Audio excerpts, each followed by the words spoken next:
26 ذی الحجه باندې په موس کې یو مجوسی ابو لولو فیروز مجوسی راغه او حضرت عمر رضی الله تعالی عنہ باندې حمله وکړه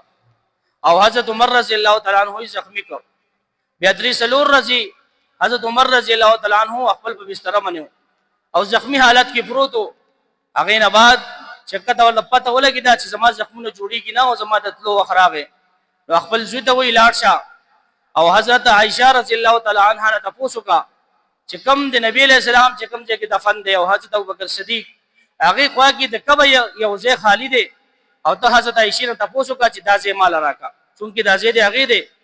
او دا مال راکا او زغواړه چې د نبی علیہ السلام په خوا کې دفن شو. لیکن کله چې حضرت عائشہ خوا ته لاړ شي هغه ته بدانه وای چې امیر المؤمنین وای هغه ته وای عمر دا خبره کوي دا سني چې هغه د امیر المؤمنین د دې وجه مال دا ځای راکی هغه ته صرف عمر وای چې عمر وای چې دا ځای مال راکا. نو چې کله لاړ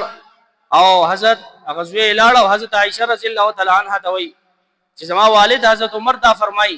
چې زما دا یو اخیری خواهش ته چې نبی علیہ السلام په خوا کې دفن شي او کته دا ځای مال راک نو په ما باندې بستا ډیر غټ احسان. نو حضرت عائشہ رضی الله تعالی عنها فرمای چې دا ځای خو ما ځان لای خو ځکه چې یو بګي زما خاوند دی چې حضرت محمد صلی الله علیه وسلم ایو زما والد ته حضرت ابوبکر صدیق رضی الله تعالی عنہ ما دا وختل چې ته تو په خوا کې دازه مازان لپاره خو چې دفن شو. لیکن ما منی د حضرت عمر یو احسان دی او هغه احسان زنش میرولې زکه د ځای چې د حضرت عمر لور کو او بیا یې وی چې هغه ما منی څه احسان دی چې کله منافقینو په ما منی تهمت لګاو عبد الله ابن ابی او په ما منی غلط تهمت لګاو نو نبی کریم صلی الله علیه وسلم ډیر پریشان شو او په جمعه تلاړ او پریشانې حال کې ولاړ دی او صحابه سره مشوره کوي اے زما صحابه مال مشوره را کوي چې څوکم نو وی څوک صحابي پاسي او هغه دا وی چې یا رسول الله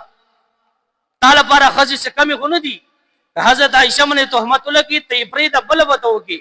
تعالی زمونږه لوڼه خويندې هغه تانه قربان ته بل خزو وکي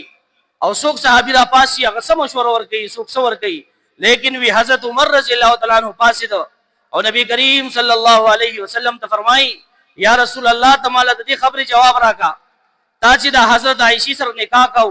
تا خپل په خوخه کړو کته دی الله په خوخه کړو. نبی کریم صلی الله علیه وسلم ته فرمای ما دی الله په خوخه کړو. حضرت عمر ورته وی یا رسول الله چې تا دی الله په خوخه کړو مستا په جسم باندې ګنده چې دنو هغه مش نشي کې ناشته ستا په خوراک باندې هغه ګندګي نشي کې ناشته ستا په جسم باندې ګندګي هغه نشي لګیدې نو بیا په ستا